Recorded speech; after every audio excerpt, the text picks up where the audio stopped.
always have to have a plan B when traveling. Yeah, the worst part is what these little boogers do to your truck. Look at this.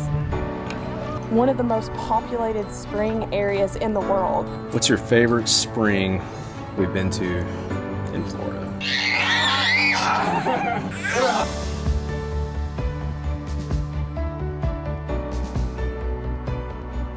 We're Marissa, Nathan, Hensley, and JJ. We sold our house in 2015 and moved into an RV full-time to live a life of less junk, more journey. Life is a journey. Let go and get going. What's up, fellow journeyers? We're getting settled into our pretty much trashed campsite at this point. So before we started RVing, I think we had different assumptions for different states and different areas. I think Colorado, for instance, I just assumed it was all mountains and snow, and it's almost like you have 4 different hemispheres or something up there with the elevation. You've got the national park that's like in almost like a sandy type atmosphere. You've got sand dunes, you've got lakes, you've got water, you've got mountains. You think of Arizona, I think you think of desert, but then if you can go in certain parts of Arizona, and again, you've got mountains and you've got beautiful places like Sedona that are anything but flat and desert type terrain. Then you've got Florida. I think our assumptions with Florida, since we're from Tennessee and we vacationed to Florida, you've got Disney, you've got the beach, you kind of blend the Keys in with that, but you got like the Florida Keys, like 3 things that 90+%, I think, for me, of what I thought about with Florida were like those 3 things. But in Florida, you've got this 4th area that is not talked about nearly as much as the other 3. And that's the natural springs in Florida. So we're gonna show you guys Rainbow Springs today, and then we're also gonna talk about some of the other springs we've been to, and a couple we haven't been to, that are just really like, just an awesome, well-kept secret in Florida, honestly, especially if you're an RVer. Because a big part of the springs is staying in or close or near the springs, and the feeling you get of being right there, really, in nature, in Florida. Like our site here at Rainbow Springs. I mean, it's like we're in a jungle. Kind of tucked in back here, crazy private. Man, that thing needs to be washed. We've kind of set this up as our front porch deck area. You hopping onto the couch or the love seat? You come through the front deck area, and we've still got this open area out here that's private. It's just huge, honestly. Like the sites here are awesome.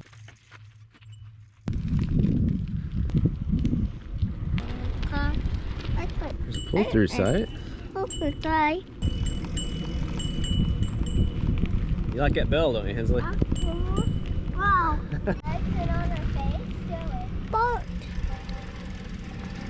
It's like a 20-second bike ride over to the main office. We've got our inflatable boards, but I think we're just gonna rent a giant canoe or kayak we can all fit on.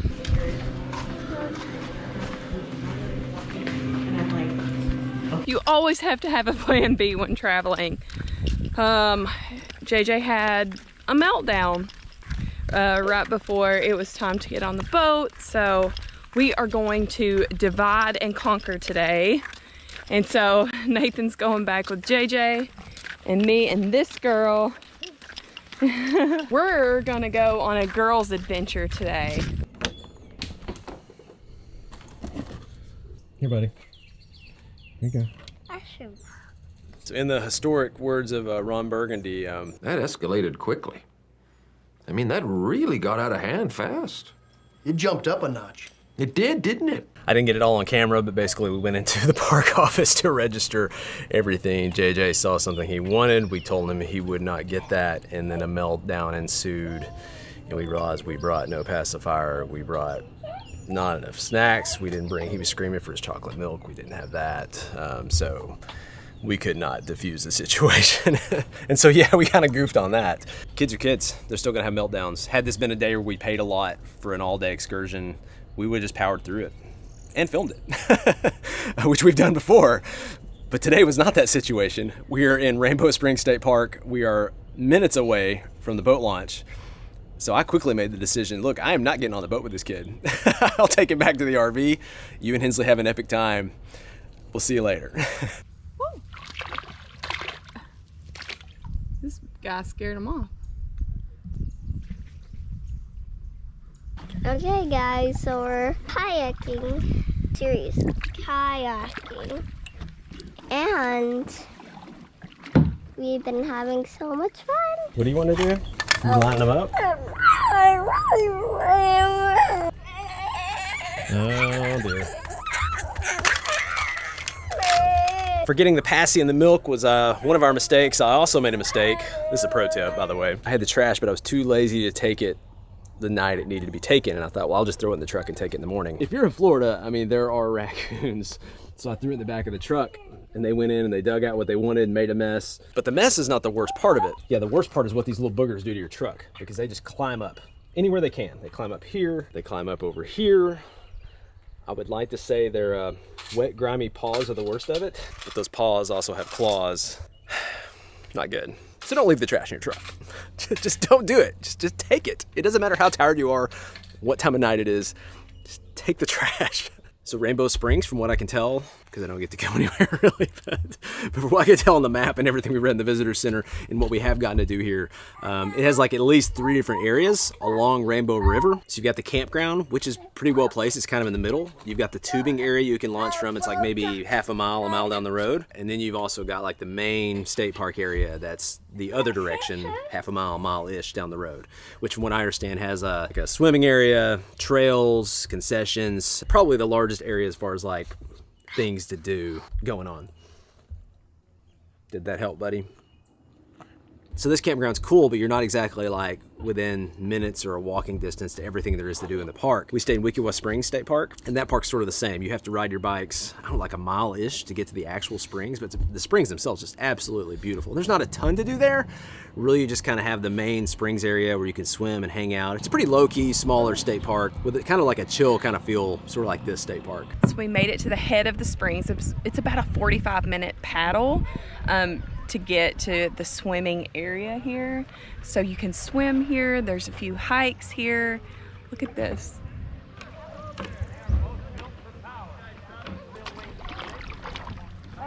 Show me your sunglasses. Cool, dude. Okay, so I see these turtles, and here's some birds, and you can get a quick shot of the water if you like.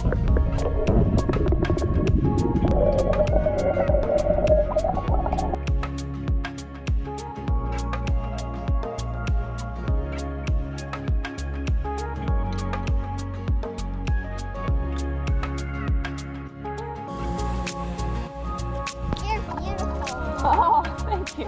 What'd you think of the hike? It was awesome. Was it awesome? We love coming to the springs. There's so many of them. I think it's like one of the most populated spring areas in the world.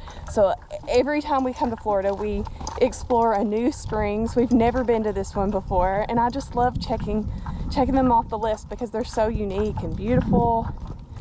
And if water's your thing, Florida in the winter is amazing. Now, just a few miles away from Wekiwa Springs, you've got Rock Springs, which is one of our favorite parks close to the springs. It's a different experience of Wekiwa because you can like walk to Rock Springs from the campground pretty easily, and it's just a beautiful spring area. But highly recommend Kelly Park. The springs are beautiful. You can go right to the head of the springs. We saw wildlife. We tubed, we swam, we went to the beach area, and it was all walkable and definitely ride your bikeable depending on where you're on the campground, but super close to where our home is. That's kind of the name of the game of a lot of this stuff.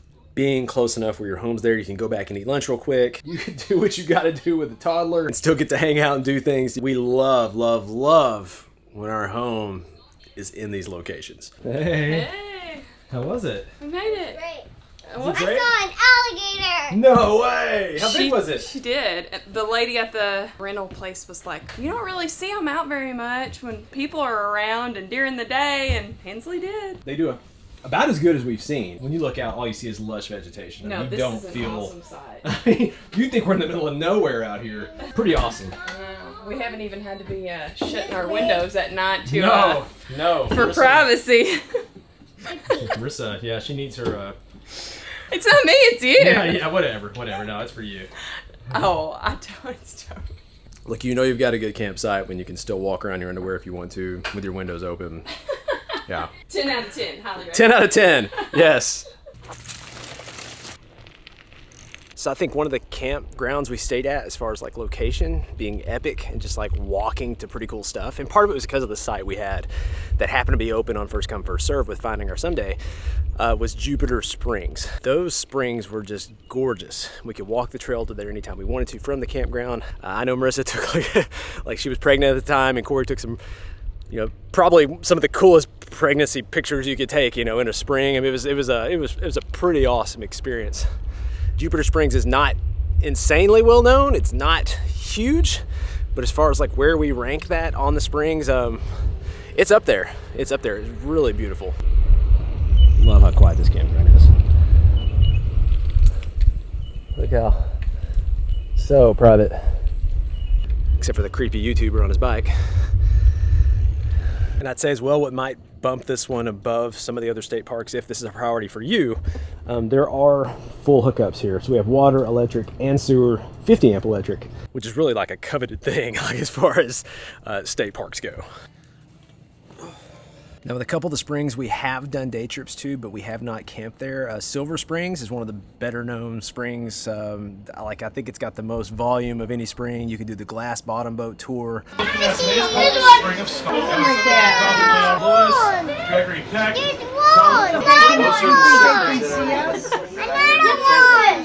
It used to be some sort of a jungle theme park type thing. There's all kinds of cool, quirky history with Silver Spring State Park. We've actually visited there a couple of different times.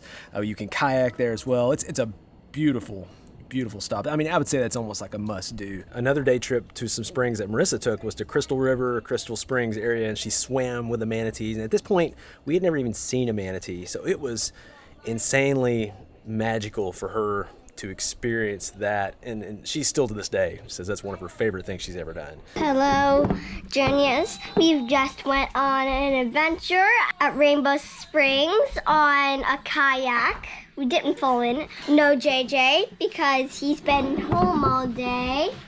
Didn't you, JJ? And Mama came with me, but Dad didn't either. He's up there, I bet. Or in the bathroom. I don't know where he is. Those are usually the two places He would be working or he would be in the bathroom. He comes out and wrestles with y'all sometimes.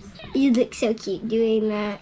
Hey Hensley, say goodbye and eat your tacos. Bye. I'll eat my tacos and I'll see you later. Now, one of the really cool, if you call it a spring or a swimming hole or whatever, like you'll hear about this place a lot, but you won't necessarily hear that there's actually a campground there as well. We stayed at the campground at Devil's Den. Now, Devil's Den has got to be one of the most photographed water hole spring type areas in Florida. It is insanely beautiful, but you can rent like the snorkeling gear, scuba gear, whatever you want to do. You can go down into the hole and you can swim. It's just a crazy, awesome experience. And they also have like this prehistoric springs area, I think is what they call it, which usually I'd be like, oh, that sounds gimmicky, but I would actually say that is actually a pretty accurate description. It actually feels kind of eerie and prehistoric, so I'll give it to them. That's what it feels like. But another set of springs where you walk in, you're like, is this a state park? Is Weeki Wachee Springs State Park. Like, this is this is by far the quirkiest on the list. I mean, they've got like little animal shows. They've got like, you can walk around a nature area. You can swim there. But the highlight of Weeki Wachee Springs State Park, and this is one of those deals where I think the state just kind of bought it up, sort of like Silver Springs, is the mermaid show. Like, it's something I've never seen before. I don't know if it's anything I'll ever see again. It is totally unique to the experience. You feel like you're stepping back in time into the 80s or 70s or whatever, and you're watching this show. It's really cool. Like, it's a must-do experience as far as these springs go. Like, I will never forget. Just so crazy different and cool. I mean, we loved our experience there. JJ, did you get your peanut butter? Peanut butter. I think you might have had enough peanut butter, buddy. Hi. Hi. 1, 2, 3. Backwards, baby.